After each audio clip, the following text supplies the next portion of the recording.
Dear Papa Dudut, ako nga pala si Lizzie, isang sexy, maganda, proud online seller at kabit ng Cavite. Ako po ay 35 years old at alam kong maraming magagalit sa inyo dahil sinabi ko pang proud akong kabit. Nung una, kinakahiya ko rin naman po ito. Pero nang tumagal ay nagawa ko ng tanggapin.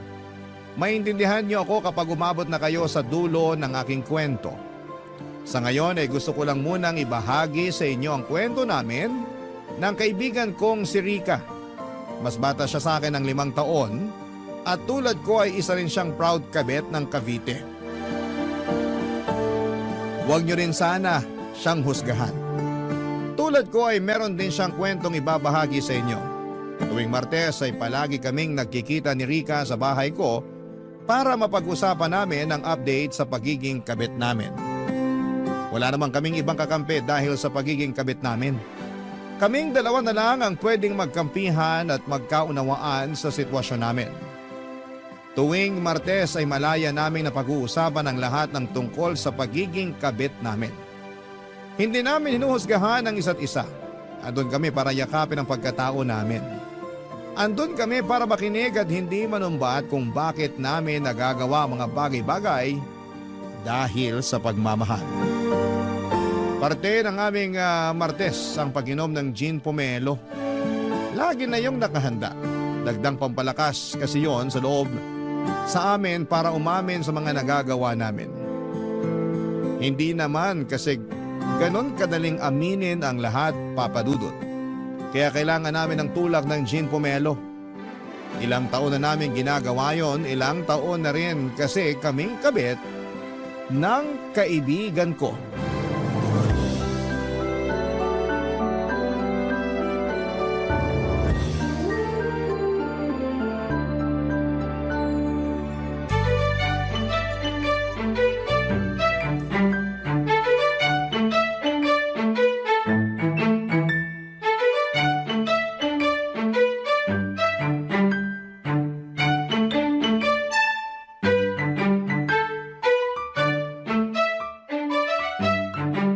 Naparami ang gawa ko ng gin pomelo Habaan natin ang usapan para maubos to. Mabuti na lang at day off natin bukas. Sakit dito sa ulo sigurado. Pero mas nakakasakit ng ulong ikukwento ko sa'yo ngayon. Tungkol kay Angelo yan, no? Aba, meron pa bang iba? Kaya mo dinamihan tong gin pomelo kasi alam mo nang mahaba-haba talaga ang usapan. Gets mo na yun? So anong update dyan sa kabit mo? Naging customer ko ang misis niya.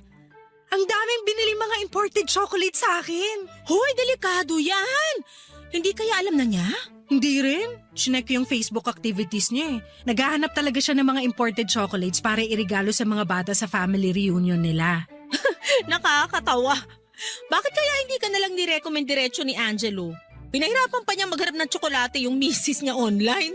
Parang sinasadya nga ng tadhana na idiretso na sa akin yung misis ni Angelo. Parang may gustong patunayan sa akin.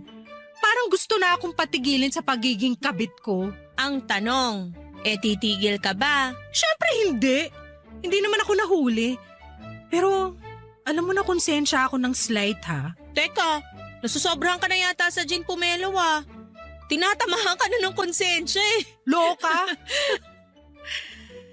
Ay, kasi naman, mabait naman pala yung asawa ni Angelo. Sobrang friendly. Sana man lang binigyan mo ng discount yung mga binili niya sa'yo para pang bawas kasalanan sa kanya. Ginawa ko na yan. Ayaw tanggapin yung discount. Alam daw niya na mahirap magnegosyo. Dinagdagan pa nga yung bayad sa akin.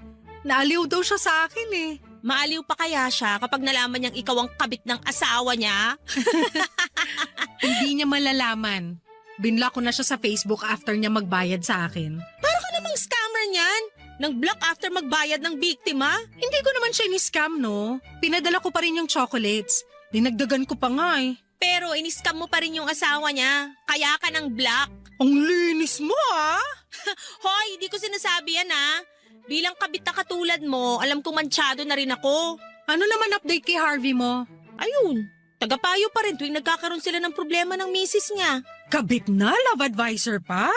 Sobrang swerte naman sa'yo ni Harvey. Ano ba raw yung problema na naman nila ng asawa niya? Nangangalabit daw si Harvey, panay daw ang tanggi ni Mrs. Nung umulit ng mga labit si Harvey, bigla raw siyang hinampas ng cellphone ni Mrs. Anong in-advise mo? Wala naman. Sabi ko kung kailangan niya ng makakalabit na hindi tatanggi, alam niya kung saan ang address ko. Yan ang gusto niya sa'yo eh. Very generous ka pagdating sa pangangalabit. Yun naman kasi ang role natin bilang mga kabet. Tayo ang taga-provide ng mga bagay na pinagdadamot na ng mga misis nila. Pero at the end of the day, doon pa rin naman sila umuwi. Yung mga asawa pa rin ang pinipili.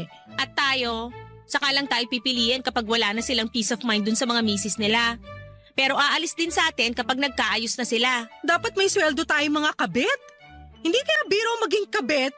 Dapat may benefits din at 13th month pay. Kaso wala eh. Puro pagpapaasa lang at sama ng loob ang ibinibigay sa atin. Kahit hindi A15 at katapusan.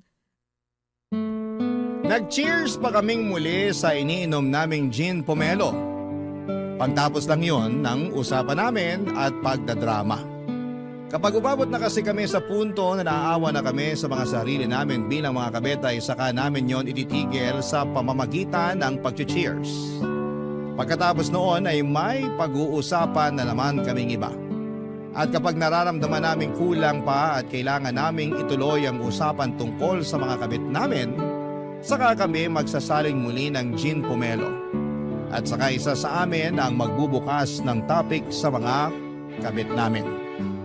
Papadudot ganon ang naging cycle namin tuwing Martes. Sa loob ng ilang taon naming pagiging kabit papadudot, kasangga namin ni Rica ang isa't isa sa lahat ng bagay. Kami talaga ang magkakampi.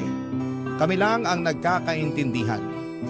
Nakilala ko at naging kaibigan si Rica noong nagtrabaho ako sa opisina nila. Nag-resign din naman ako dahil hindi ako yung tipo na gustong manatili sa loob ng opisina for more than 8 hours. Gusto ko ay hawak ko ang oras ko.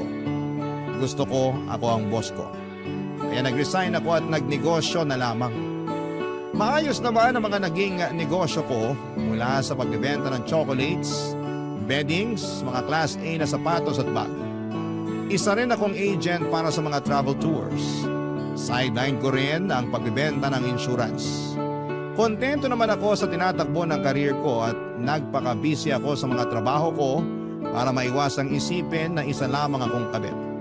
Kumbaga, escape ko ang trabaho ko sa realidad na isa akong kabit. Takas ko rin ang araw ng Martes kung saan ay nakakasama ko si Rica. Isang Martes ay may dinala at pinakilala sa akin si Rica, si Cherry. 25 years old katrabaho ni Rica at isa ring kabit, Papa Dudut.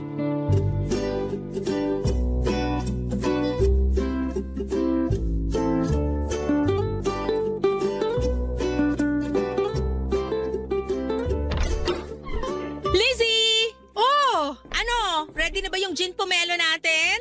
Late ka ha? Kanina pa kita hinihintay. Tunaw na yung mga yelo para sa gin pomelo natin. Dumaan pa kasi kami nitong si Cherry sa pharmacy. May binili lang. Hi, Lizzie. Hi. Huwag ka nang mahiya kay Cherry. Kabit din yan. Kaya ako sinama rito. Patikimin na natin ng gin pomelo. Upo ka na ron sa sofa, Cherry, nang masimulan na nating maglasingan. Kabit ka rin? Iko-congratulate mo ba ako? Last week lang nalaman ni Cherry na kabit siya. Kaya ako nakumbinsi ni Rica na pumunta rito. Madadamayan niyo raw ako. Madadamayan at hindi huhusgahan. Umupo ka na dyan para makainom ka na ng gin pomelo. Busog ka, Cherry. Tabi ko sa'yo dyan sa sofa. Alam mo ba, pinakamasarap gumawa ng gin pomelo si Lizzie. Siya ang pangbato ng barangay nila sa paggawa ng gin pomelo. Matikman nga. Pag natikman mo ang gin pomelo ko, baka lalong lumakas ang loob mo na maging kabit. Hindi lang lalakas ang loob, baka ma-inspire pa lalo na maging kabit. Ang supportive pa naman namin sa mga katulad naming kabit. Diba, Lizzie? Welcome to the club, Cherry! Ay. Pwede na bang magkwento? Aba, matapang tong bagong recruit mo, Rica, ha? Hindi pa nakakainom ng gin pomelo, malakas na ang loob na magkwento. Kailangan ko kasi na masusumbungan. Magsumbong ka lang. Kaaway ng buong mundo mga kabet maliban sa aming dalawa ni Rika. Kakampi kami ng mga kabet. Tamang tao talaga ang mga nilapitan ko. Ikwento mo na, dali. Magsasalin lang ako ng gin pomelo. So ano bang kwento, Cherry? Akala ko siya na eh. Yan din ang linya namin dati. Tipikal na linya ng mga kabet na nabigla. Hindi ko naman alam na may asawa na pala siya. Gasgas na yung linyang yan. Ginamit na rin namin yan dati eh.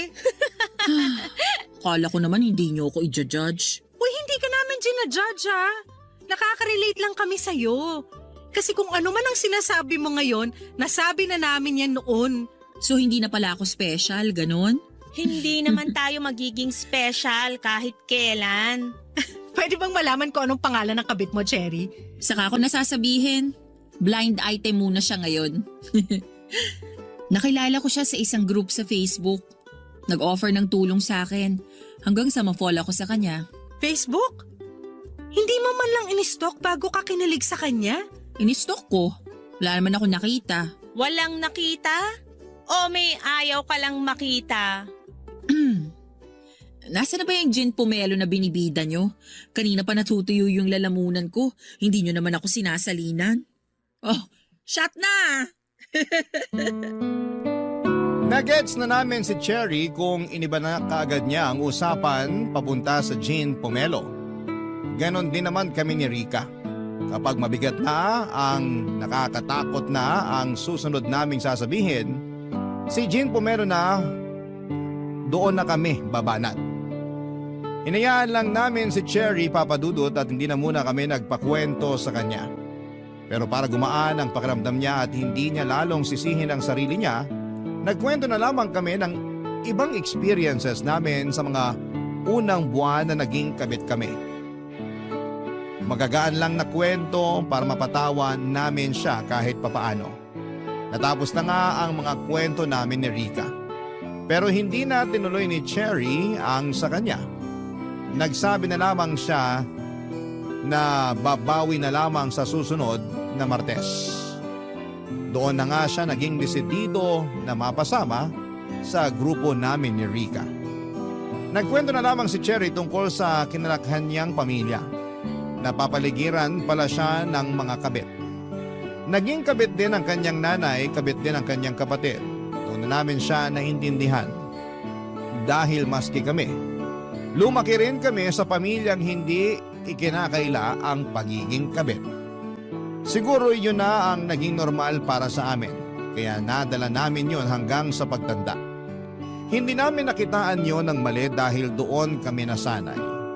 Maliman sa paningin ng iba pero nag-i-exist ang ganong isyo sa mga pamilya. Sa pagpapatuloy ng aming kwento, malalaman nyo ang iba't ibang naging dahilan namin kung bakit namin naisipang maging kabit at ipagpatuloy yon kahit alam naming may mali.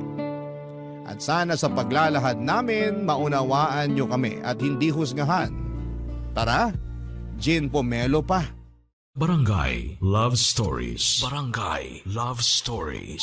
Sa pagdaan pa ng mga araw papadudot ay naging parte na ng aming Martes si Cherry. Kasama na namin siya sa gin pomelo sessions namin. Walang palya na ang pagpunta ni Cherry sa bahay ko para makipag-inuman at makinig sa kwentuhan namin ni Rika dahil sa mga kabit namin. Pero matipid pa rin siya sa mga detalye sa pagiging kabit niya. Ayaw pa rin niyang magkwento sa amin tungkol sa kabit niya. Hindi naman namin siya pinipilit. Alam ko ang pakiramdam niya. Noong nagsisimula rin ako sa pagiging kabit ko ay ayaw ko rin magtiwala sa iba. Ayaw kong subukang maghanap ng mga taong uunawa kung bakit yon ang landas na pinili ko. Hanggang sa dumating si Rika sa buhay ko. Pinakita niya sa akin na kahit kabit ako ay hindi naman ako sobrang samang tao. Yon ang balak naming ipaunawa kay Cherry. Na kahit kabit siya ay merong makikinig at uunawa sa kanya. Hindi siya aawayin at hindi siya huhusgahan. Papakinggan siya at ipaparamdam sa kanya na tao lamang siya para malito at magkamali. Pinaramdam namin sa kanya na kailangan lang niya ng mga tamang tao na makakaintindi nun. At andun kami ni Rica para gawin yon.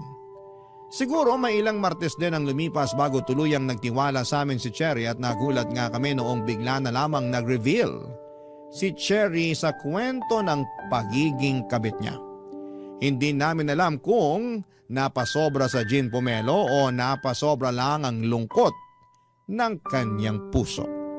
Kahit ano pa yon, pasalamat na lang at nagtiwala na siya sa amin sa wakas, Papa Dudut.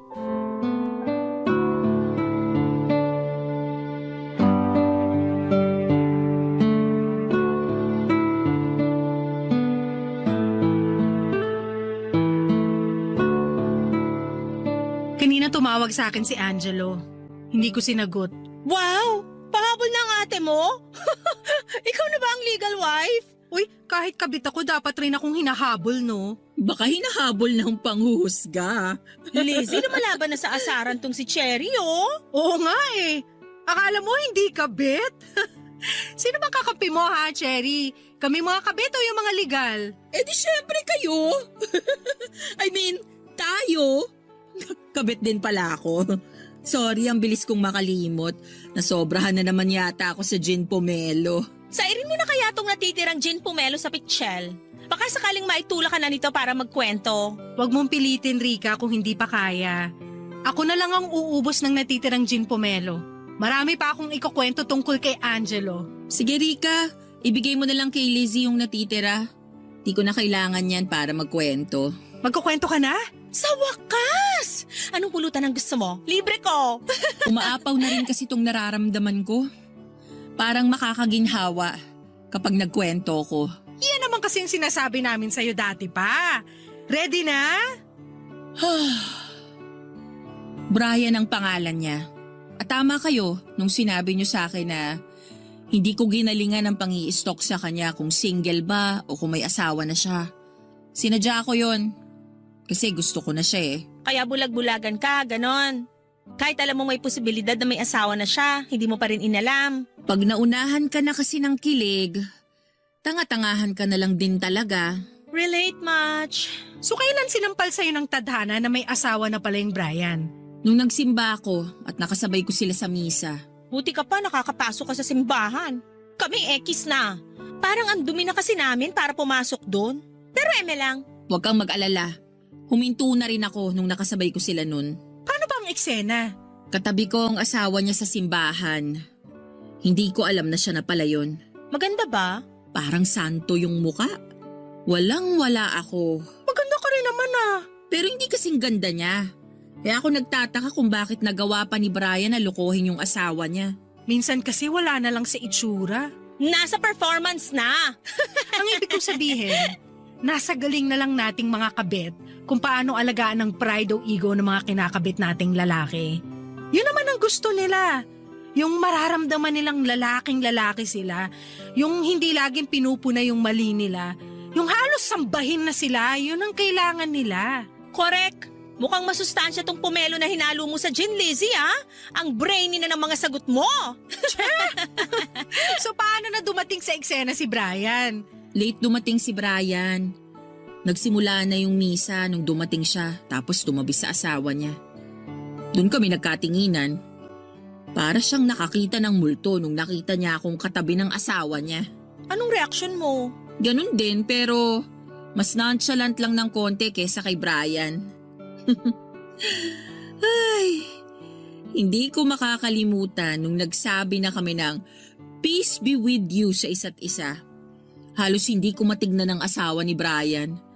Ang ganda pa naman ang ngiti niya sa akin. Paano mo lulunukin yung peace be with you na inoffer sa'yo ng asawa niya? Eh ikaw yung nagbabadya na sumira sa kapayapaan nilang mag-asawa? Rika, kung payapa ng pagsasama nilang mag-asawa, bakit pa gagawing kabit ni Brian tong si Cherry, di ba? Sa bagay. Ang pinakamasakit pa sa misa na yon, nang makita ko silang naghalikan. At hindi man lang ako nagawang sulyapan ni Brian para ipakitang nakokonsensya siya. Ay, hindi ko na pinatapos yung misa, umalis na ako agad. Last na pagsisimba ko na yon. Paiyak na noon si Cherry habang tinatapos ang kanyang kwento, Papa Dudut. Kaya naman nilihis na lamang namin ni Rica ang usapan at nagpuntang muli sa mga kabit namin. Nag-share kami ng mga nakakatawang moments na kasama namin sila. Kahit papaano ay gumaan naman ang pakiramdam ni Cherry sa mga narinig niya. Nakalimutan niyang saglit ang kabit niyang si Brian. Nakaramdam ako ng awa para kay Cherry. Yun ang unang beses na naging kabit siya at ang bilis lang din niyang nahuli. Kaya alam kong mahirap yon para sa kanya. Dagdag pa niya, tinawagan pa nga siya ni Brian pagkatapos ng misa. Sinubukang magpaliwanag. Hindi malakinggan ni Cherry ang paliwanag ni Brian dahil nasasaktan siya. Pero hindi niya iniwan si Brian, pinagpatuloy niya. Gusto na lang daw magpanggap ni Cherry na kunwari ay wala siyang nalaman. Pinagpatuloy nila ang namamagitan sa kanilang dalawa, Papa Dudut. Naging mas lalong maingat ang pagtatagpo nila. Madalas sa malayo sila nakikita, namamasahe pa ng malaki si Cherry para lamang makasama itong si Brian. Nainis na lamang kami ni Rica sa mga nalaman namin dahil dapat ang gumagastos noon ay si Brian at hindi si Cherry. Dahil higit kanino man, si Brian ang mas nakikinabang sa namamagitan sa kanilang dalawa. Pero wala namang kaso yon para kay Cherry, basta ang importante ay hindi sila mahuli. Kaya lang mukhang hindi umaayon ang tadhana sa kanila, Papa Dudut. Mukhang hindi sila habang buhay na makakapagtago sa sitwasyon nila. Isang Martes ng gabi, nagkwento na naman si Cherry at nalaman naming nakakatunog na ang asawa ni Brian. Kami na ang kinabahan para kay Cherry dahil sa mga nangyayari, Papa Dudut.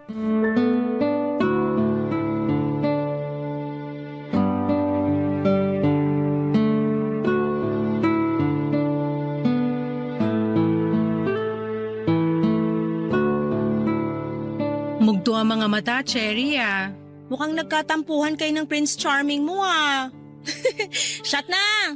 Hindi kami nagkatampuhan, pero malapit nang magkahulihan. Nakatunog na ba yung legal?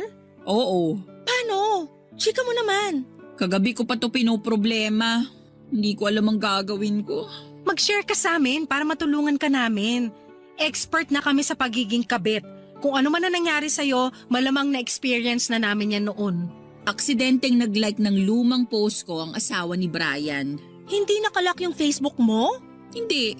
Kailangan ba? Kapag kabit ka, mag-private ka ng Facebook at ibang social media accounts mo. Kung hindi ka nang i-stalk, malamang yung legal ang gumagawa nun.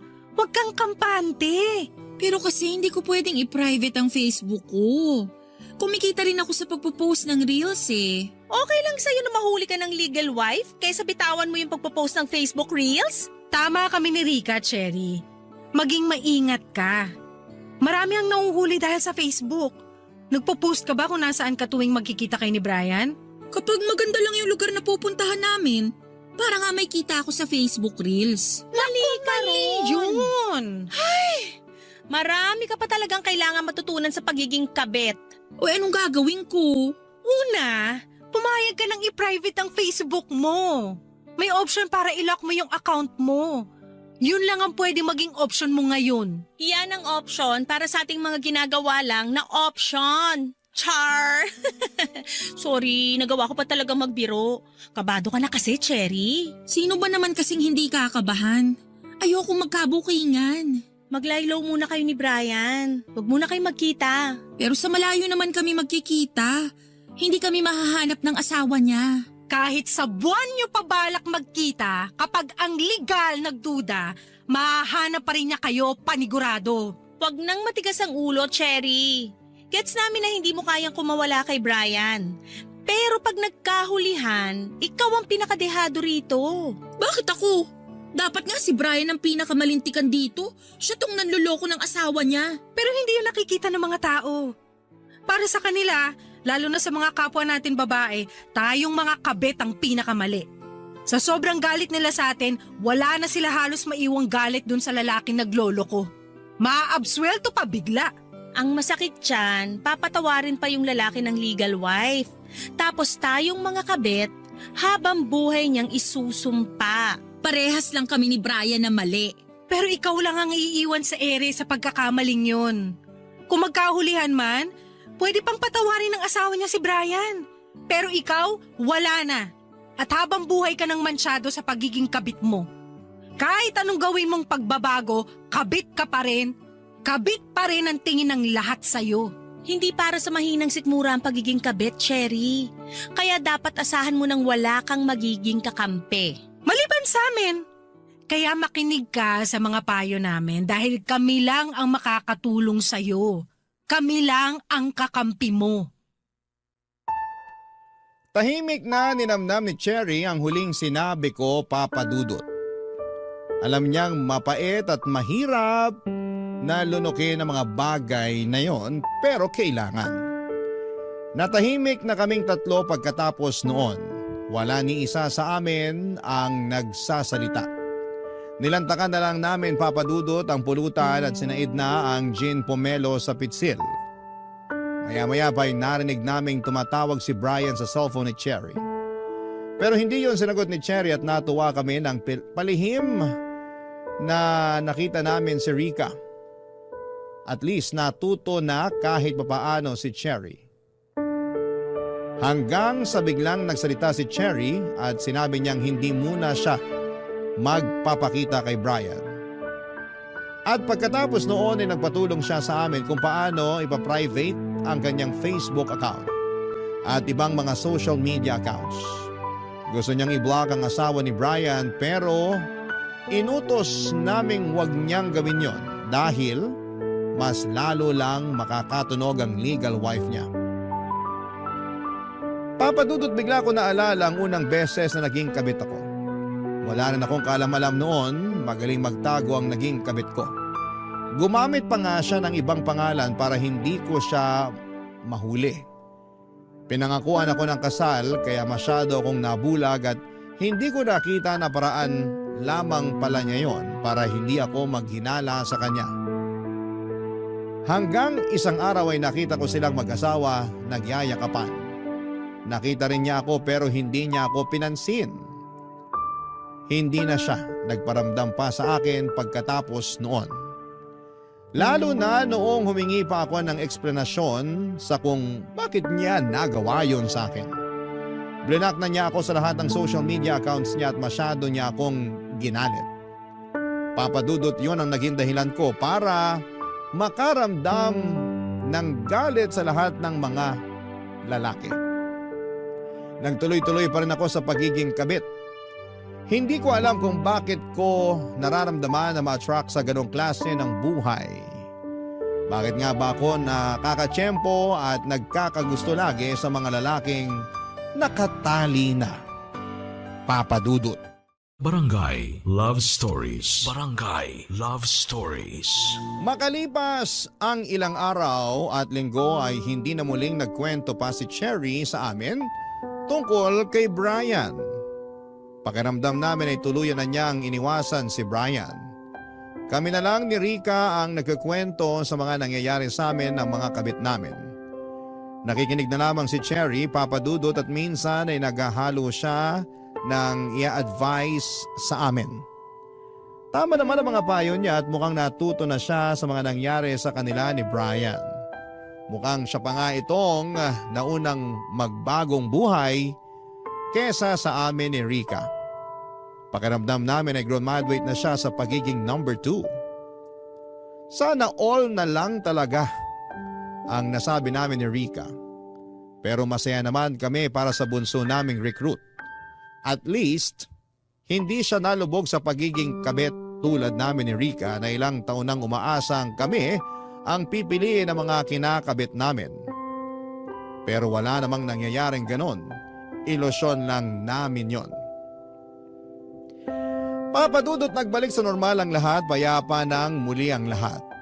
Wala nang nakakaramdam ng takot sa amin kung may legal wife bang nakakatunog na kinakabit namin ang mga asawa nila. Na-enjoy na namin ng todo ang gin pomelo sessions namin. Na-enjoy namin magkakasama ang araw ng Martes. Hanggang isang Lunes ay tumawag sa amin si Cherry, Papa Dudut. Baka raw pwedeng mag-gin pomelo session na kami kahit na hindi pa Martes. Ayaw namin ni Rica dahil tradisyon na nga ang Martes at hindi yun pwedeng ilipat ng Lunes. Kaya lang ay sinabi niyang hindi na raw makakapaghintay ang ibabalita niya sa amin, Papa Dudut. Kaya naman pumayag na kaming agahan ang gin pomelo session namin. Pinakaunang nakarating ng bahay ko si Cherry, mukhang atat na siyang sabihin ang nangyari sa kanya. Sumunod namang dumating si Rica at hinanda ko na ang gin pomelo nang makompleto na kaming tatlo, Papa Dudut.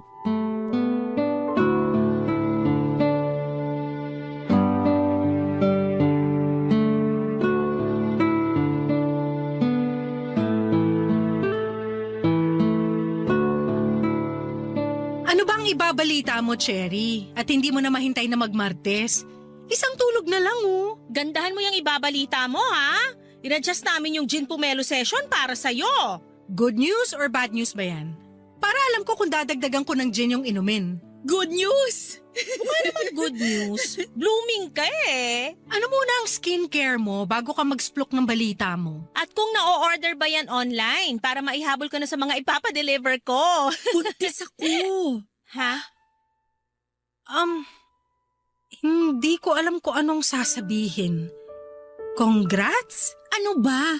Sabi ko nga sa inyo, good news to. Sinong ama? Siyempre si Brian. Meron pa bang iba? Alam niyo namang loyal ako sa kanya. Pero siya loyal ba sa'yo at sa asawa niya? Sinisira niyo naman ang good news ko eh. Eh di na kasi good news yan sa amin. Hindi ka na makakainom ng gin pomelo. Kailangan ka naming ipagtimpla ng pomelo juice na plain. At mukhang hindi talaga good news yan dahil alam mong may asawa si Brian. Bakit hindi ka nag-ingat? Sinadya kong magpabuntis kay Brian. Bakit mo naman ginawa yun? Alam mo, mas mapapahama ka lang dyan sa ginawa mo. Pwede kang idemanda ng asawa ni Brian. Nandamay ka pa ng bata. Imbis na ikaw lang to nagtatago, pati yung walang kamuwang-muwang na nasa sinapupunan mo, madadamay pa. Sino bang nagsabi na itatago ko siya? Ilalantad mo yung pagbubuntis mo? Bakit kaya hindi ka nalang magkusang pumunta sa presinto para magpakulong? Walang ganyang ganap na mangyayari. Cherry, kabit ka! Hindi na ako magiging kabit. Kumalma kayo. Anong ibig mong sabihin? Ako na ang pinili ni Brian. Paano? Iiwan na niya yung asawa niya para sa'yo? Oo, at pinangakuan niya akong pakakasalan. At naniwala ka? Bakit naman hindi? Ramdam kong saya niya nung sinabi ko sa kanya na buntis na ako. Madali lang pekein ng saya. Lalo na sa mga manlolokong kagaya ni Brian. Hindi man luloko si Brian. Bulag-bulagan na naman, girl! Ginawa ka niyang kabit! May asawa siya! Hindi pa ba panloloko yun? Akala ko ba walang manghuhusga kapag may gin pomelo session? Sorry ka, Lunes ngayon kaya hindi counted to. I-judge ka namin lalo na at may sanggol ng involved. Ang gusto lang naman naming sabihin... Huwag na kayong magsalita kung i-judge nyo lang ako. Parehas lang naman kayong mga kabit, kaya huwag kayong magmalinis. Ang kinaibahan ko lang sa inyo, pinili ako. At kayo, hindi. Parang nanapak ang huling sinabi ni Cherry, Papa Dudut. Pagkatapos noon ay nagmadali na siyang umalis at binalibag pa ang pinto ko. Pinagbigyan na lang namin dahil baka nga nadadala lamang siya ng emosyon. Lalo't kalat na ang hormones niya dala ng ipinagbubuntis nito. Natahimik na nga lang kami pareho ni Rica pagkatapos noon. Hindi na namin tinuloy ang pag-inom ng gin pomelo at nilagay na lamang namin yon sa ref at saka nagpainit na lamang ako ng kanin. Yung pulutan namin, inulam na lang namin, nagtagal pa saglit si Rica sa bahay. Hindi na namin pinag-usapan pang muli si Cherry at nanood kami ng pelikula at natsyempo para tungkol sa mga kabit ang napili namin. Alas 12 na ng hating gabi nang umalis si Rica sa bahay. Hanggang sa pag-uwi niya ay hindi na namin napag-usapan ang mga nangyari. Kinabukasan ay wala pa ring paramdam si Cherry sa amin, Papa Dudut. Alam naming sumama ang loob niya dahil hindi namin siya nagawang kampihan. Naiintindihan namin siya. Pero sana ay naiintindihan din niya ang punto namin. Sa pagsapit nga ng Martes, kahit kaming dalawa na lamang ni Rica ay tinuloy pa rin namin ang gin pomelo session namin. Kahit wala si Cherry ay ayos lang. Kami naman ni Rica ang nagsimula noon. Maagang pumunta si Rica, nagluto kami ng pulutan at nagkakatawanan pa kaming dalawa habang nagkikwento kami sa isa't isa ng mga update sa mga kabit namin. Pagkatapos naming magluto ng pulutan ay nagtungo na kami sa sala para magsimula ng uminom. Gumawa kami ng bagong gin pomelo at nilabas pa rin namin yung tinimpla ko noong Lunes na hindi namin nainom dahil naunahan ng pagdadrama ni Cherry. Pagkatapos noon, Papa Dudut ay nag-back to normal na kami ni Rica.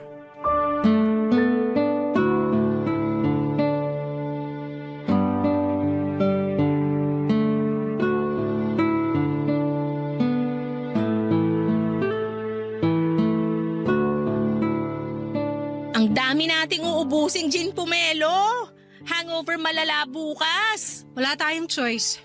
Ubusin natin tong hindi natin nainom kagabi tapos itong bagong gawa ko na rin. Huwag na nating inumin yung kahapon. Ipainom mo na lang sa lababo.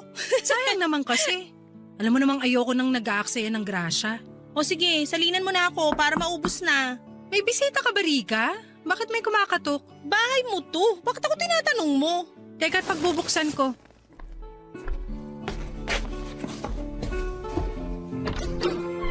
Cherry! Welcome pa ba ako rito? Oo naman! Halika, pumasok ka! Andito si Rica. Kakasimula lang namin. Cherry, ano ginagawa mo rito? Maupo ka para komportable kayo ng baby mo. Salamat, Rica. Alokin sana kita ng gin pomelo pero may karga ka na. Gusto mo ba ipagtimpla kita ng pomelo juice? May sobra pa ako sa kusina. Hindi na. Salamat na lang. May problema ba? Bakit parang ang lungkot mo? Tama kayo. Manluloko si Brian. Ay, gusto talaga kitang alokin ng gin pomelo. Ay! Mamulutan ka na lang, Cherry. Ano bang nangyari? Niready ko na yung mga gamit ko kagabi para makatakas na kami. Kasi yun naman ang usapan namin. Tapos nung tinawagan ko siya, di niya sinasagot. Hindi naman ako naghinala kasi gano'n naman lagi. Hindi naman niya agad nasasagot ang tawag ko kasi kasama niya ang misis niya. Kaya lang ano? tinawagan niya ako kaninang umaga. Sabi niya, tapusin na raw namin yung relasyon namin kasi nakukonsensya na siya sa asawa niya. Kapal talaga ng muka. Ang late makaramdam ng konsensya. Nagmakaawa ako sa kanya na kahit patago na lang ulit kami, basta wag niya lang akong iwan kasi hindi ko alam kung anong gagawin ko. Lalo't buntis ako ngayon. Anong sinabi niya? Ayaw niyang panindigan yung pinagbubuntis ko. Sabi niya, baka naman daw meron pa akong ibang kabit at gusto ko lang ipaako sa kanya. Linyahan ng mga lalaking takot sa responsibilidad. Hindi na nakakagulat. Ano na ang plano mo ngayon? Maghahabol ka pa ba? Kasi kung ako lang, ayoko na maghabol. Hinabol ko siya eh. Kaso tinakot niya ako. Sinabi niyang isusumbong daw niya ako sa asawa niya at sasabihing stalker niya ako. Ang kapal ng mukha talaga. Nagawa pang magdagdag ng kasalanan. Nakakagigil. May plano ka bang isumbong siya sa asawa niya o magsumbong sa mga pulis? Wala naman akong magiging laban. Tama naman kayo eh. Walang kakampi sa mga kabit na katulad ko. Kami! Kakampi mo kami!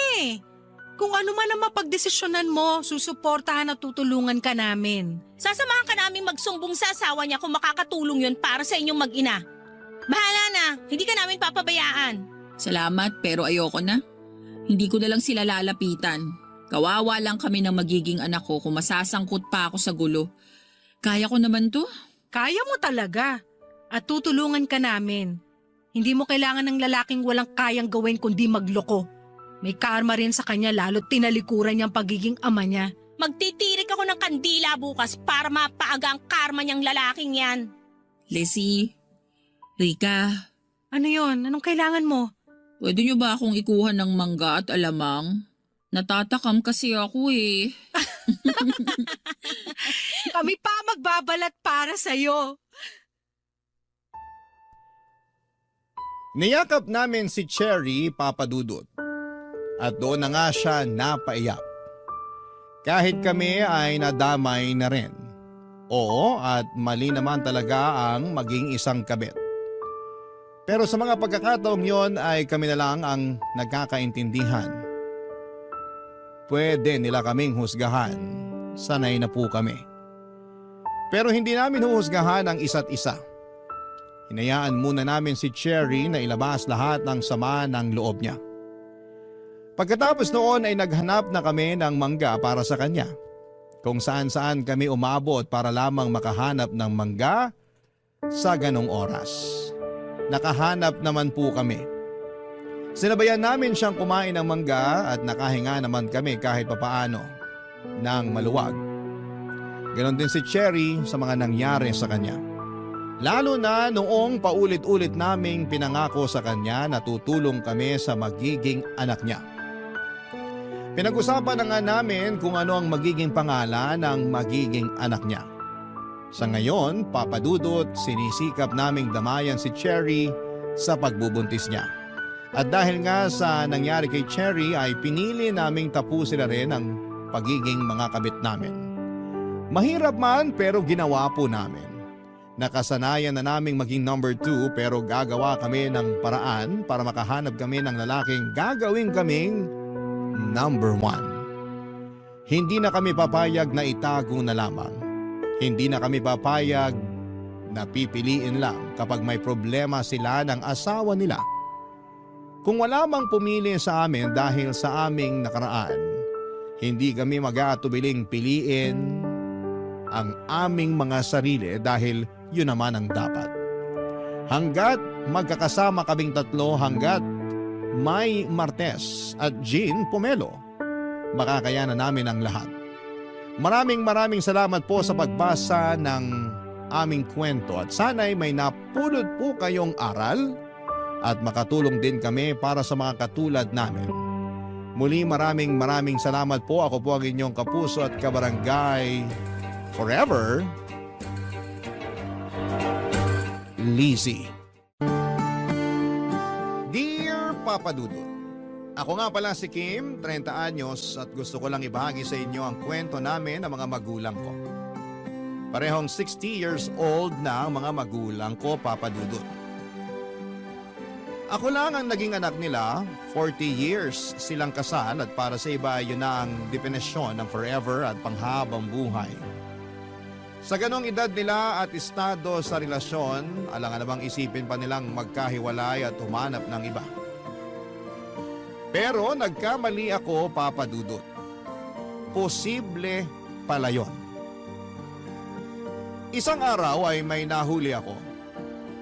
Nahuli ko ang nanay kong may kabit. Ang masaklap pa rito, kinabit niya ang ninong June ko. Hindi ito alam ni tatay, Papa Dudut. Ako ang unang nakaalam na niloloko niya si tatay. Kakaiba kasi, ang napansin ko kay nanay, ilang araw bago ko sila mahuli. Panay ang pagpapaganda niya na hindi naman niya normal na ginagawa. Galit nga siya sa makeup at kahit pabango ay nakakuriputan pa niyang bilhin. Pero isang araw ay kinaibigan niya ang makeup at pabango. Bukod pa doon ay naririnig ko rin siyang may kausap lagi sa cellphone. Pero ginagawa lamang ngayon tuwing umaalis si tatay at madalas ay sa banyo ngayon ginagawa. Minsan may nakapagsabi rin sa akin na nakita nila si nanay na may kasamang kumakain sa isang malayong fast food sa lugar namin.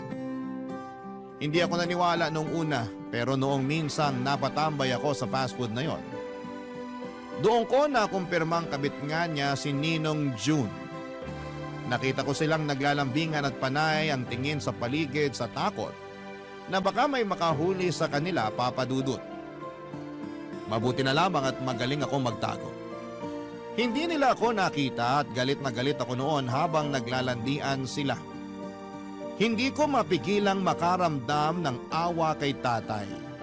Kaya naman pag-uwi ko ng bahay, nakapagplano na ako ng gagawin, Papa Dudut.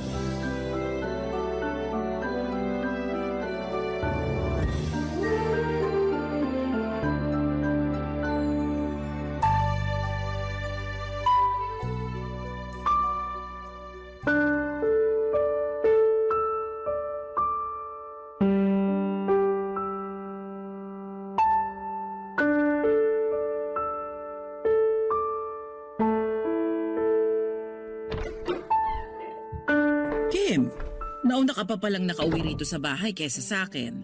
Dumating na ba ang tatay mo? Hindi pa. Kumain ka na ba? Hindi pa. Teka, ipagluluto muna kita para makakain ka na. Hindi ka ba kakain, Nay? Ay, hindi na. Kumain na ako kanina bago ako umuwi. Mukhang busog na busog kayo ah. Oo nga eh. Naparami yung lanta ko ng fries kanina. Mukha naman.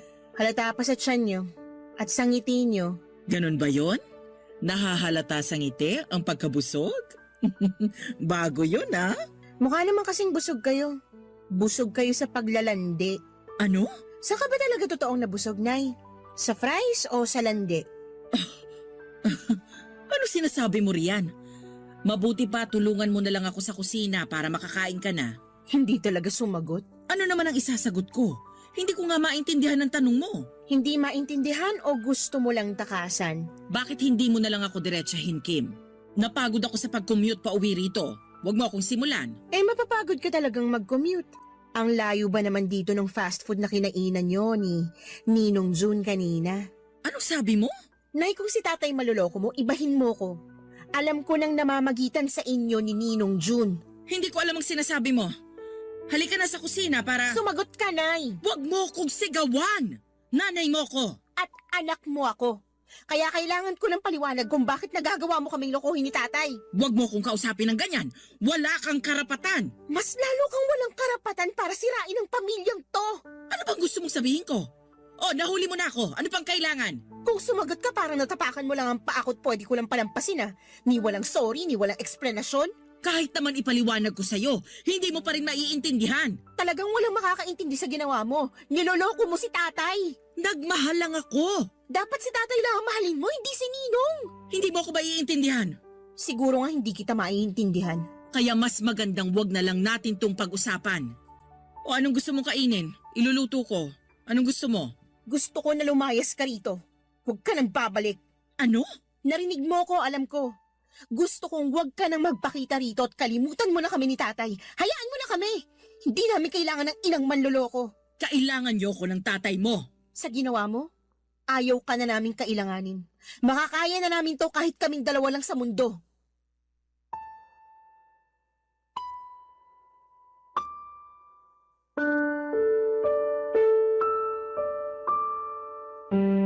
Papa Dudut, hindi makapaniwala si nanay sa mga sinabi ko. Akala niya ata ay nadadala lamang ako ng emosyon. Akala niya hindi seryoso ang pagpapalayas ko sa kanya. Nagtungo pa siya sa kusina para ipagluto ako at habang ginagawa niya yon, iniimpake ko na ang mga damit niya. Pagkatapos niyang magluto ay nilagay ko na sa harapan niya ang mga bag ng damit niya. Nagulat siya at doon niya na lamang seryoso ako, Papa Dudut. Ayaw niyang umalis, sinabi niyang bahay niya rin yon at nanay ko siya. Pero tinakot ko siya. Oras na hindi pa siya umalis ay sasabihin ko kay tatay ang panloloko niya. At tutulungan ko pa si tatay para idemanda siya. Doon na nga siya natakot, Papa Dudut. Doon siya pumayag na umalis bago siya tuluyang lumabas ng pintuan. Napag-usapan namin na papalabasin lang muna namin pansamantala na magbabakasyon si nanay sa probinsya. At bahala na akong gumawa ng dahilan kay tatay kapag napansin nitong hindi pa bumabalik si nanay. Pagkaalis ni nanay ay siya namang pagdating ni tatay. Napakasakit na makita ang nakangiting mukha ni tatay at walang kaalam-alam sa mga nangyayari. May dala pala itong fries na pasalubong para kay nanay dahil alam niyang paborito niya yon. Sabay na kaming kumain ng niluto ni nanay. Doon ko na rin sinabi kay tatay na nagbakasyon muna si nanay sa probinsya. Nagulat si tatay na hindi man lang nagpaalam si nanay sa kanya. Gumawa na lamang ko ng dahilan para magmukhang tama ang dahilan ni nanay sa biglang bakasyon. Makalipas nga ang ilang linggo, nag-alala si tatay dahil hindi pa rin nagpaparamdam kahit sa text si nanay. Hindi pa rin ako nakaisip ng dahilan para ipaliwanag kay tatay kung bakit hindi na babalik si nanay. Hindi ko talaga pwedeng sabihin kay tatay na niloko siya ni nanay dahil ayokong masaktan ng matindi si tatay. Lumabas lamang ako saglit ng bahay namin noon para makaiwas sa mga tanong ni tatay tungkol kay nanay. At pagbalik ko, laking gulat ko nang makita si nanay sa bahay at nagtatawanan pa sila ni tatay Papa Dudut.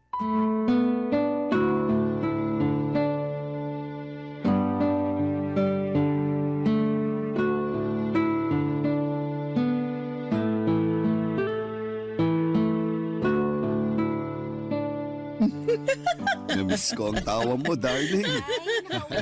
Mabuti at naisipan mo nang umuwi. Tay? Nay? Kim, andyan ka na pala. Sakto ang uwi mo. Kakarating lang kanina ng nanay mo. May pasalubong pa sa atin na fries at chicharon. Halika, sumabay ka sa amin na kumain ito. Hindi namin to mauubos. Anong ginagawa niyo rito, Nay? Umuwi na. Namiss ko ang tatay mo eh. At namiss din kita. Panay nga ang pangungulit ko rito kay Kim eh. Sabi ko, puntahan ka na namin sa probinsya para iuwi ka na rito. Kasi naman, hindi talaga ako sanay na wala ka. Lalo sa gabi, hindi ako makatulog kapag walang kumakamot ng likuran ko. Hindi mo pa sinasagot ang tanong ko, Nay. Bakit ka nandito? Bakit ka umuwi? Bakit naman ganyan ka makipag-usap sa nanay mo, Kim? Hindi ka ba masaya na umuwi na siya? Nay, sumagot ka bago ibang maisagot ko kay tatay. Ano bang nangyayari? Naguguluhan ako. Nay, sagot! Malungkot sa probinsya. Wala kayo ron ng tatay mo, hindi ako sanay. Hindi yan ang sagot na kailangan ko. Ano ka ba naman, Kim? Namiss tayo ng nanay mo. Ano pa bang sagot ang kailangan mo? Alam ni nanay kung anong sagot ang kailangan ko. Hindi ako sanay sa buhay probinsya. Alam nyo namang mag-ama yan. Walang mabilhan ng fries doon. Dito sa Manila, kaliwat kanan ang nagbebenta kahit anong oras pa. Ngayong nakabalik ka na, sisiguraduhin kong mabubusog ka sa fries. Kahit anong flavor, bibilin ko para sa'yo. Basta, gabi-gabi mong kakamutin ang likod ko, ha? Oo naman. Papahabain ko lalo tong kuko ko para masarap ang pagkamot. May relasyon sina nanay at ninong Juntay. Nahuli ko silang naglalandian sa isang fast food, nagsusubuan pa ng fries. Ano? Kim! Binibigyan kita ng tsansa para hindi malaman ni tatay ang totoo. Pero hindi ka sumunod sa usapan. Darling, totoo ba ang sinasabi ni Kim? Magpapaliwanag ako. Sige! Mabuting at maipaliwanag mo sa amin ni tatay kung paano mo kami nagawang lokohin. Darling, nadala lang ako ng emosyon. Nung naging busy ka sa trabaho mo, si June ang tumutulong sa akin. Sinasamahan niya ako palagi, lalo kapag wala kayo pareho ni Kim. Kasalanan namin? Hindi ko sinasabing kasalanan niyo. Ang sinasabi ko lang, nalungkot ako. Nalungkot ka? Bakit hindi ka lumapit sa akin para napasaya kita? Bakit sa kumpare ko pa? Mali ko yun, pero tapos na. Nung nahuli kami ni Kim, itinigil ko na yung namamagitan sa amin ni June. Kaya nga bumalik na ako dito matapos akong paalisin ni Kim. Kasi hindi ko pala kaya na wala kayo. Ikaw ang mahal ko, darling. Ikaw lang. Kung ano man yung nararamdaman ko para kay June, dala lang yun ng lungkot. Dala lang yun ng pag-iisa. Pero natauhan na ako. Mahal kita, darling. Mahal din kita, darling. Naipasok mo na ba lahat ng damit mo sa cabinet natin? Hindi pa naman. Mabuti naman. Pakikuha mo na ulit ang mga bag mo at umalis ka na ulit.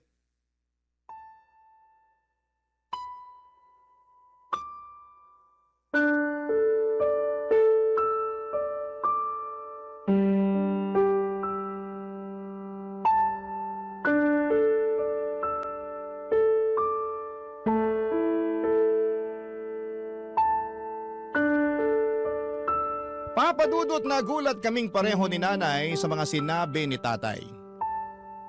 Akala ko ay mapapatawad ni tatay si nanay sa panloloko niya. Lalo na nung sinabi niyang mahal niya si nanay. Pero hindi naman pala ibig sabihin na pagmahal mo ang isang tao ay handa mo ulit siyang tanggapin sa buhay mo. Tama ang ginawa ni tatay, nagulat man ako pero sinuportahan ko ang ginawa niya. Nanatiling nakatayo si nanay noon. Hindi sigurado kung seryoso si tatay sa sinabi nito. Hindi rin siya sigurado kung lalapit siya at lalambingin si tatay para magbago ang isipan nito.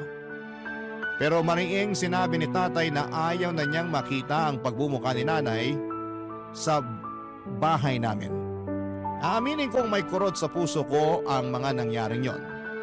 Sino ba naman ang gustong makitang maghiwalay ang mga magulang niya, Papa Dudut? Nang wala nang magawa si nanay para magbago ang isipan ni tatay ay kinuha nito ang mga bag niya. At walang paalam na umalis sa bahay. Naiwan kami ni tatay at kapwa kami na hindi nagsasalita ng mga panahong yon, Papa Dudut. Nakatitig lamang kami sa fries na iniwan ni nanay. Nilapitan na yon ang langaw at hindi na rin namin binalak na galawin yon. Naunang tumayo si tatay para pumasok na sa kanyang kwarto. Hinayaan ko naman siya at mula noon ay napadalas na ang pagkukulog niya sa kwarto. Nasaktan si tatay sa mga nangyari at wala akong ibang sinisisi kundi si nanay. Mukhang malabo ko siyang mapatawad sa ginawa niyang pagsira sa pamilya namin. At sana ay hindi siya magawang patawarin ni tatay, Papa Dudut, para hindi na siya muling makabalik sa buhay namin. Barangay Love Stories. Barangay Love Stories. Hindi naging madali kay tatay ang mag-move on kay nanay. Napakasakit ng ginawa niya. Loyal si tatay kay nanay mula noon kahit may mga babaeng lumalapit kay tatay. Baliwala lang sa kanya. Ang puso kasi niya ay nakalaan lamang para kay nanay. Kaya hindi ko maintindihan si nanay kung bakit hindi niya nagawa yon para kay tatay. Hiling ko na sana'y magsisi siya noon sa ginawa niya sa tatay ko. Sobrang sakit na makitang halos wala ng gana si tatay na mabuhay. Kung hindi ko pa siya pipiliting lumabas ng kwarto niya ay hindi pa niya yon gagawin. Maraming bagay ang napabayaan na ni tatay. Lalo na ang relasyon naming dalawa. Halos hindi rin niya ako kausapin noon at hindi naman niya ako sinisisi sa mga nangyari. Pero hindi niya alam kung papaano ako haharapin. Para raw kasi siyang napahiya sa panloloko ni nanay. Lalo't ako ang unang nakaalam. Masakit para sa kanya na ang unang makaalam ng panloloko ni nanay ay ako mismo na anak nila. Pilit kong pinapagaan ang loob ni tatay para hindi na niya sisihin ang kanyang sarili. Nagawa ko naman kahit papaano, Papa Dudut. Paunti-unti nakakalabas na ng kusa si tatay sa kwarto niya. Paunti-unti kahit minsan natitisod ay nagagawa pa niyang makamove on kay nanay. Kaya lang mas maraming beses siyang natitisod. Pero hindi ako mapapagod na alalayan siya sa laban niya. Sa laban namin, kakayanin namin yon ang pinangako ko sa kanya, Papa Dudut.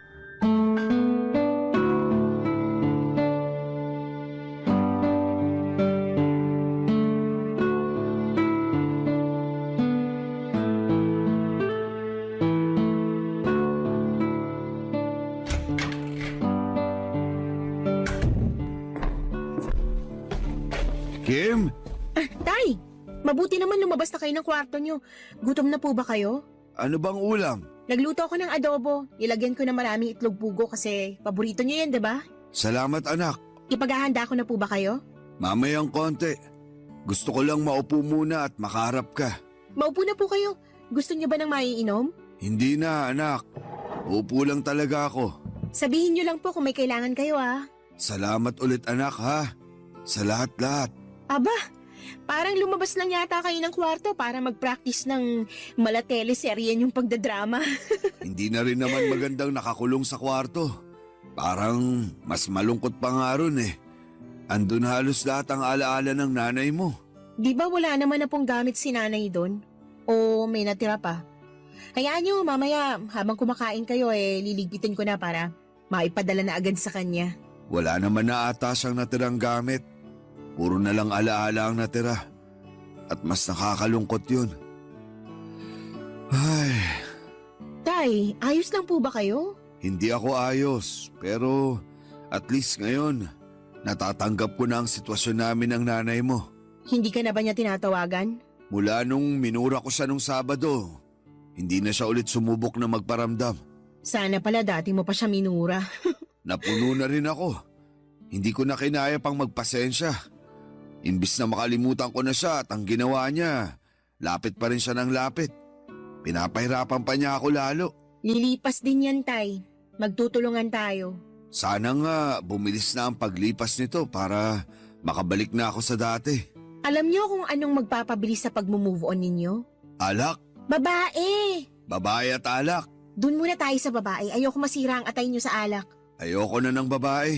Sisirain naman niya ng puso ko. Grabehan namang hugot yan. Basta, ayoko niyan. Ibang solusyon na lang. Makakatulong kasi para makalimutan niyo na si nanay kung bubuksan niyo ulit ang puso niyo para sa iba. Malay niyo, may makilala kayo na mas okay kaysa kay nanay. Hindi ka ba kinikilabutan na nirereto mo ako sa iba? Bakit naman po ako kikilabutan? Gusto ko ngang mabura na sa puso mo si nanay, kaya nirereto kita sa iba. Ewan ko.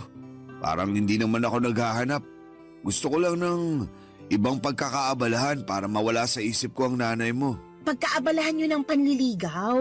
Maliban dyan. Ay, paano kaya kung tumulong ako sa talyer ng Tio Austin mo? Ay, wag doon. Bakit naman? Bihira ang babaeng dumadaan doon eh. Alam mo, mabuti pa. Ipag-iinit mo na lang ako ng adobo. Ilagay mo na sa plato ko lahat ng itlog ng pugo. Ipaganda mo na rin ako ng sukang may sili at paminta. Damihan mo. Tsaka kung meron pang orange juice, baka naman pwede mo ako ipagtimpla. Damihan mo ng yelo. Ano ba yan? Kakalabas lang ng kwarto, ang dami na agad utos. Abay, gusto mo bang magkulong ulit ako sa kwarto? Pwede naman. Joke lang po, Tay. Welcome back po. Nagkatawanan pa kami saglit ni tatay bago ako tumayo para ipaghain siya ng mga gusto niya. Gumaan ang loob ko na makitang nakakabawi na si tatay. Seryoso ako nung sinabi ko sa kanya, Papa Dudut, na gusto ko na siyang manligaw ng iba.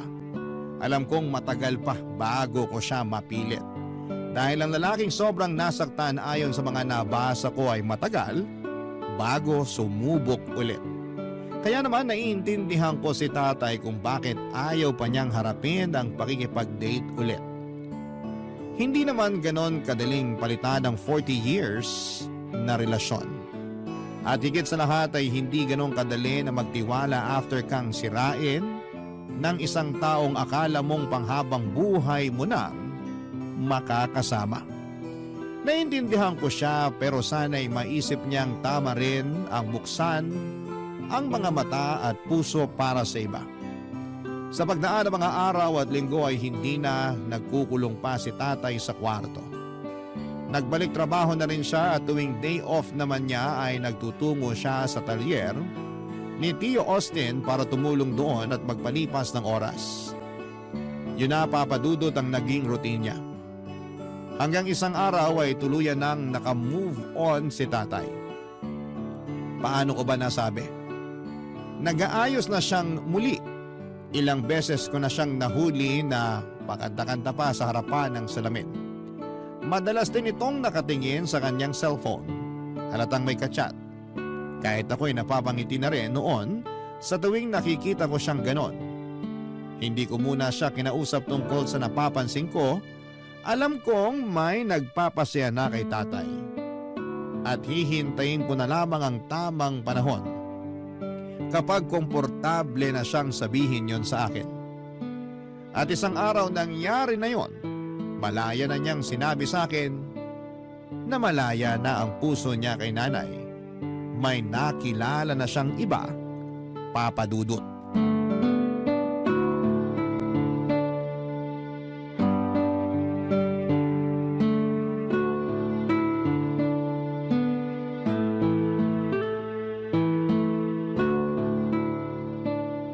na bihis Saan ang audition mo, Tay?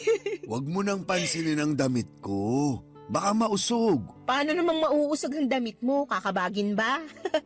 Lawayan ko na lang pag ganon. Puro kabiro. Tingnan mo na nga lang kung bagay ang pantalon ko sa suot kong sapatos. Bagay naman. Hindi ka ba nagbibiro? Ayoko magmukhang tanga mamaya. Ano bang meron? Wala naman. Pupunta ka ba sa talyer ni Tio Austin? Sa ganitong forma ko, pupunta lang ako ng talyer niya. Saan ka nga pupunta kasi? Basta. Hula ko may kadate ka. Ha, sabi na Hindi ka naman magpapabango ng pagkatapang-tapang kung hindi ka pupunta sa date. Masyado bang matapang ang pabango ko? Oo hindi bagay sa sapatos mo yung amoy ng pabango mo. Magpapalit na lang ako ng damit. Wag na, maporma na yan. Kukupas din naman yung pabango mo. Sana. Sumakay ka na lang ng tricycle tapos magpaikot-ikot ka dito sa barangay natin hanggang sa maitaboy ng hangin yung pabango mo. Tapos saka mo napuntahan yung kadate mo. Huwag mo akong biruin. Importante tong date ko. Ano ba? Masyado bang masangsang ang pabango ko? Ayos lang, Tay. Diyan natin matitesting kung may second date pa kayo ng nililigawan mo. Hindi ko siya nililigawan. Bakit kayo magde-date? Kasi nobya ko na siya. Wow! Abay ako sa kasal nyo Ikaw ang flower girl. Kailan mo ba siya ipapakilala sa akin? Tsaka na siguro. Kapag kaya mo nang kontrolin yung matabil mong dila. Magpa-practice ako mamaya. Magdamag. Mukhang aabutin ka ng 1 taong practice. Wala akong tiwala na magagawa mong pakalmayin yung dila mo sa loob lang ng 1 araw. Ouch Walang tiwala sa unika-iha mo. Kaya ko to. Lalo may goal ako na makilalang bagong stepmother ko. Mag-usap na lang tayo mamaya. Malilate na ako. Huwag mo na akong hintayin mamaya ha. At magagabihan ako ng uwi. May curfew Hanggang 10 p.m. ka lang. Mag-update ka kundi hindi ka na makakalabas sa susunod. Yan ba ang kayang mag-practice na wag maging matabil ang dila? Wala pang 1 oras. Bagsak ka na. Kahit bukas ka na umuwi, Tay. Basta mag-e-enjoy ka. Salamat, Kim. Sana mapakilala mo na siya sa akin Kailangan ko siya makilatis. Huwag nang kilatisin. Maayos siyang tao. Maniwala ka sa akin. Kung ganyan, gusto ko lang siyang makita. Kailangan ko makilala ang babaeng nagpasaya muli sa paborito kong tatay.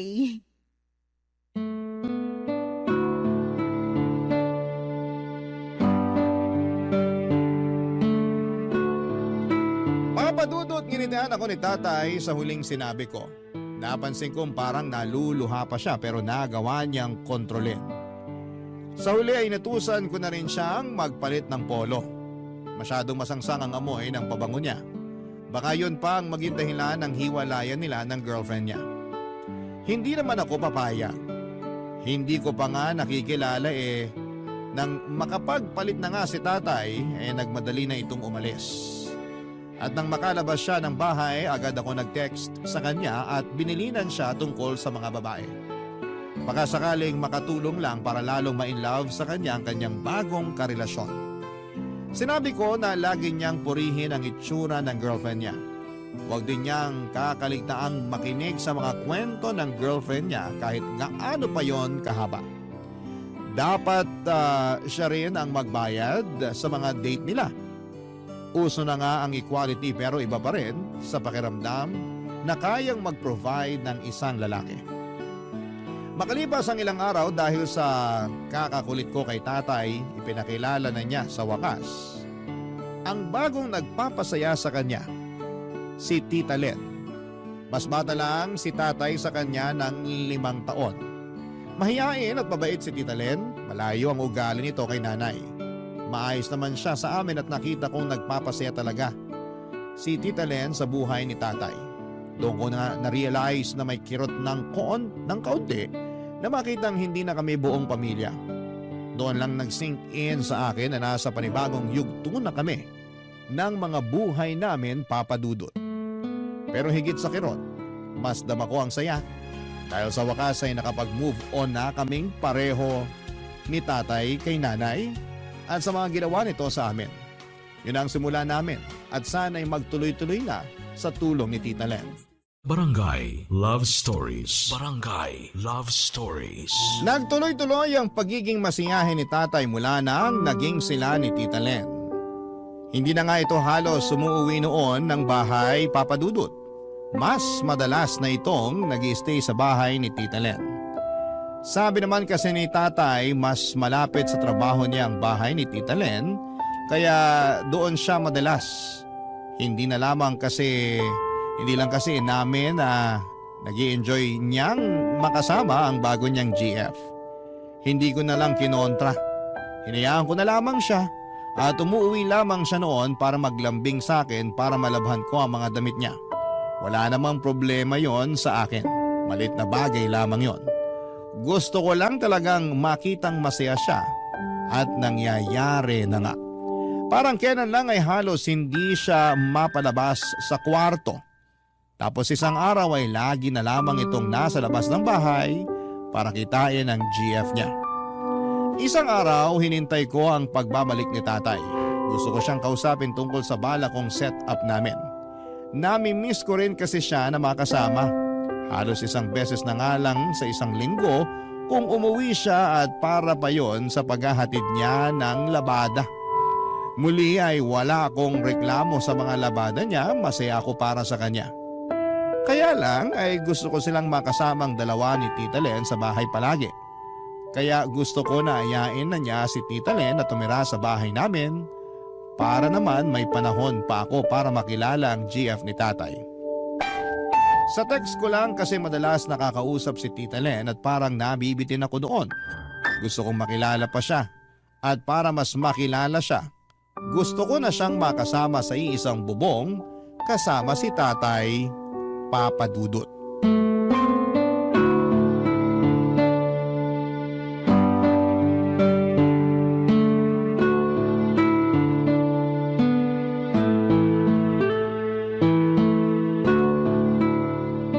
Grabe, tambak na naman ang inuwing labahin. Naparami ako ng palit.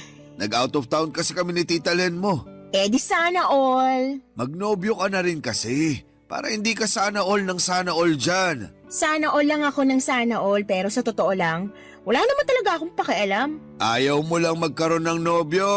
Ay nako, kaya ako nagsana all kasi gusto ko sumama rin sa inyo ni Tita Len sa mga pa-out of town ninyo. Eh bakit ka sasama? Istorbo ka pa sa lambingan naming dalawa.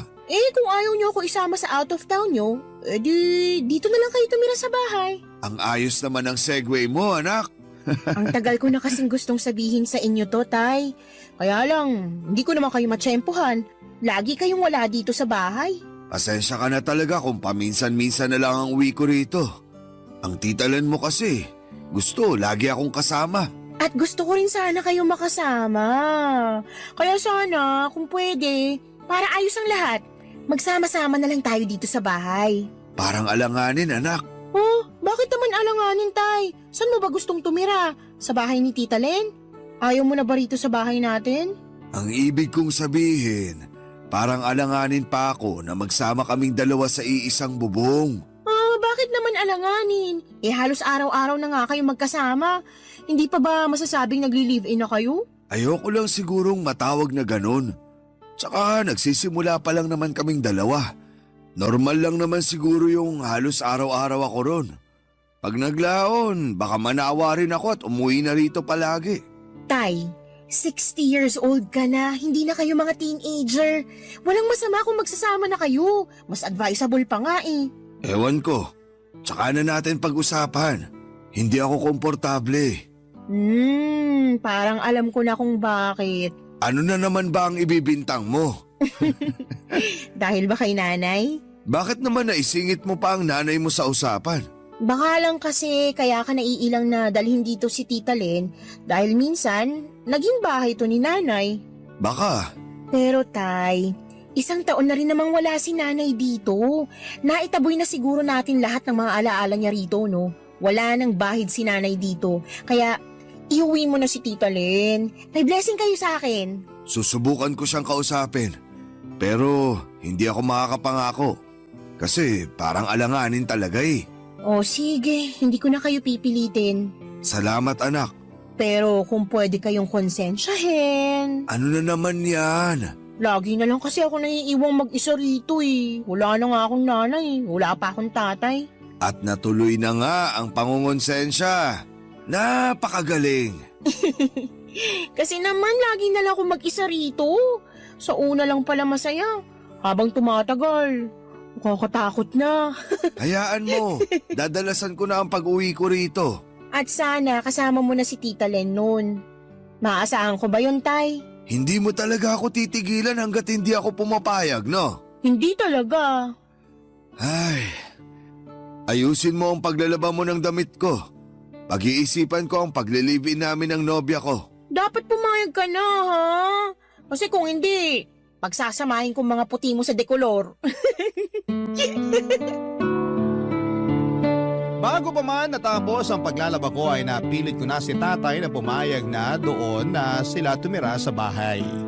Wala kasing saya sa pakiramdam. May makakasama na akong muli, Papa Dudut. At higit sa lahat ay pakiramdam ko sa tulong ni Tita Len ay madadagdagan ng saya sa bahay namin. Sa presensya niya, feeling ko ay parang kumpleto na muli ang pamilya ko. Basta pumayag lamang sila. Nakita ni tatay kung gaano ako kasaya noon. Kaya hindi na niya binawi ang sinabi niya. Kinulit ko pa nga siya para tawagan si Tita Len. Tinawagan naman ni tatay at sinabi ang plano naming dalawa. Ginanahan tuloy akong tapusin ang maagang labada ko para mapag-usapan na namin ni tatay ang plano sa paglipat ni Tita Len sa bahay. After ko maglaba ay nilista ko na kaagad lahat ng kailangan sa paglipat ng GF ni tatay sa bahay namin.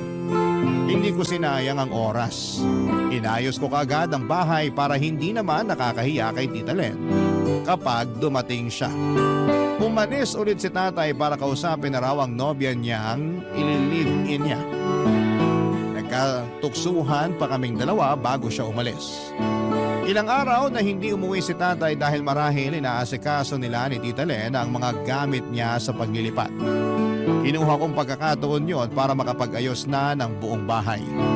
Inuna kong iayos ang kwarto ni tatay. Sinigurado kong walang kahit ni isang naiwang gamit doon si nanay. Gusto ko siyempreng maging komportable si Tita Len. Mabilis lamang ako natapos. Nakahinga ako ng maluwag nang mabura ko na ng tuluyan ang lahat ng alaala ni nanay sa bahay. Pagkatapos noon ay tumawag si tatay para sabihing pauwi na siya. Makalipas nga ang 2 oras ay kumatok na si tatay sa pinto, Papa Dudut.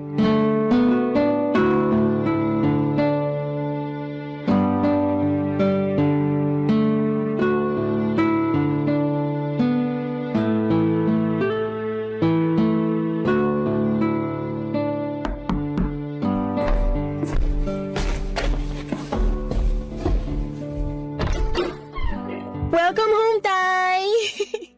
Asa nang yung pinakamamahal na nobya, ha? Magkaiba kami ng sinakyang taxi. Hindi kasi nagkasya yung mga gamit niya sa isang taxi. Magkasunod lang kami halos. Pakitulungan mo naman ako rito sa ibang gamit. Sige po, pumasok na po kayo. Ang linis ng bahay ah. Siyempre! Hindi naman pwedeng marumi ang madadat na ni Tita Len, nakakahiya. Tsaka pati kwarto nyo, nilinis ko na rin. Hindi mo na sana pinakialaman yun. Kaya ko namang linisin yun. Sinipag ako eh. Tsaka para masiguro ko na rin na walang kahit isang gamit ni nanay na naiwan doon. Wala na ba? Bukod sa 2 bra at isang sando, wala naman na. Huwag ka mag-alala, tinapon ko na rin yung mga yon. Walang madadatnan si Tita Len dun sa kwarto mo maliban sa mga gamit mo. Andiyan na si Tita Len! Hello, Tita Len! Nay? Anong ginagawa mo rito? Kumusta anak? Umalis na kayo. Anak, mag-usap tayo. Wala tayong dapat pag-usapan, Nay. Tapos na kayo sa buhay namin. Tsaka, parating ng girlfriend ni tatay. Kaya please, umalis na kayo para hindi na kayo magkaabutang 2. Kim, Anak, kailangan nating mag-usap. Tay, pinapaalis ko lang si nanay bago siya maabutan ni Tita Len dito. Hindi mo kailangang paalisin ang nanay mo dahil walang Tita Len na darating. Anong ibig niyo sabihin? Papasukin mo na muna ang nanay mo. Hindi pwede! Kahit hindi pa dumating ngayon si Tita Len, hindi pa rin pwedeng pumasok si nanay dito. Anak, makinig ka naman. Hindi, Tay. Hindi pwedeng susulpot lang ulit dito si nanay para guluhin tayo. Hindi siya basta-bastang sumulpot, anak. Anong ibig niyo sabihin? Nagkabalikan na kami ng tatay mo. Yun ang ibig niyang sabihin. Ay, tama ang sinabi ng nanay mo, anak. Hindi ko maintindihan. Paano si Tita Len? Alam niya ba to? Alam niya dahil kasabwat namin siya. Mas lalo niyong pinagulong usapan eh. Hindi ko kayo maintindihan. Anak, alam ko ayaw mong makinig sa akin. Talaga? Pero kailangan. Nagkaayos na kami ng tatay mo. Ilang buwan na ang nakakaraan. At niloko niyo si Tita Len? Hindi namin siya niloko. Kasabwat namin siya. So, ako lang palang naloko. Hindi ka namin niloko, anak. Anong tawag niyo rito? Hindi lang kasi talaga namin kayang sabihin sa'yo na nagkabalikan na kami noon pa ng nanay mo. Ramdam ko pa kasi ang galit mo sa kanya noon. At mas lumala pa ang galit ko ngayon dahil sa ginawa niyo. Hindi namin sinasadyang galitin ka at saktan ka, anak. Kaya lang, nagmamahalan talaga kami ng tatay mo. Kaya habang alam namin na hindi ka pa handa sa akin, nakipag-usap ako sa kaibigan kong si Len na kung pwede magpanggap muna siyang karelasyon ng tatay mo. Habang hindi pa kami nakakaisip ng paraan para mapaamo ka. At saan niyo nakuha ang idea na mapapaamo niyo ako sa pagpapanggap at pagsisinungaling niyo? Nag-iisip ba talaga kayo? Patawarin mo kami, anak. Pero sa ayaw at sa gusto mo, magsasama ulit kami rito ng nanay mo. Hindi na kami magkakahiwalay. Kahit ano pang sabihin mo. Patawarin mo na lang kami para matapos na to. Darling, pumasok ka na.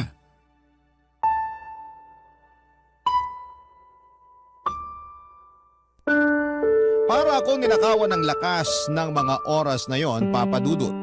Wala ko nagawa kahit nakaharang na ako noon sa pinto para hindi makapasok si nanay. Dalawa na sila ni tatay na magkakampi. Ano pang laban ko? Tahimik ko silang pinagmasdang dalawa habang nagtutulungan sa pagpasok ng mga gamit ni nanay sa kwarto nila. Halos maiyak na ako noon sa kinakatayuan ko. Pero pinili kong tapangan ang loob ko. Ayokong makita nilang natalo nila ako. Nang tuluyang makapasok silang dalawa sa kwarto ay nagmadali naman akong lumabas ng bahay para takasan ang galit ko sa kanila. Doon ako nagsimulang umiyak, Papa Dudut. Bakit hindi nila maunawaan na napakasakit ng ginawa nila? Para akong trinaydor ng mga magulang ko. Ang sakit lang isipin, masama ang loob ko kay tatay lalo't ako pa naman ang naging kakampi niya ng mga panahong ginupo siya ng sakit sa pagtataksil ni nanay. Tapos ngayon, ako naman ang pinagtaksilan nilang dalawa. Bakit nila nagawa yon sa akin? Hindi ko maintindihan at hindi ko kayang tanggapin. Sa ngayon ay wala na akong nagawa nang bumalik si nanay sa bahay. Hindi ko sila pinapansing dalawa. Madalas akong wala sa bahay at hindi naman nila ako hinahanap. Mas lalong sumama ang loob ko sa kanila at hindi ko alam ang gagawin ko. Hirap akong magpatawad lalo't dalawa na silang nakagawa ng mali sa akin. Hindi ko pa nga magawang makalimutan ang ginawang panloloko ni nanay kay tatay tapos nadagdagan na naman sila ng bagong ikakasama ko ng loob. Ano po ba ang dapat kong gawin sa sitwasyon ko? Sana'y matulungan niyo ako, Papa Dudut, at hindi ko na rin kasi alam ang gagawin. Sana sa tulong ng number 1 ninyong programa ay malaman ko ang gagawin ko. Sana po ay makapag-desisyon na ako ng maayos sa dapat kong gawin sa aming pamilya. Maraming salamat po. Ang inyong forever kapuso at kabarangay, Kim.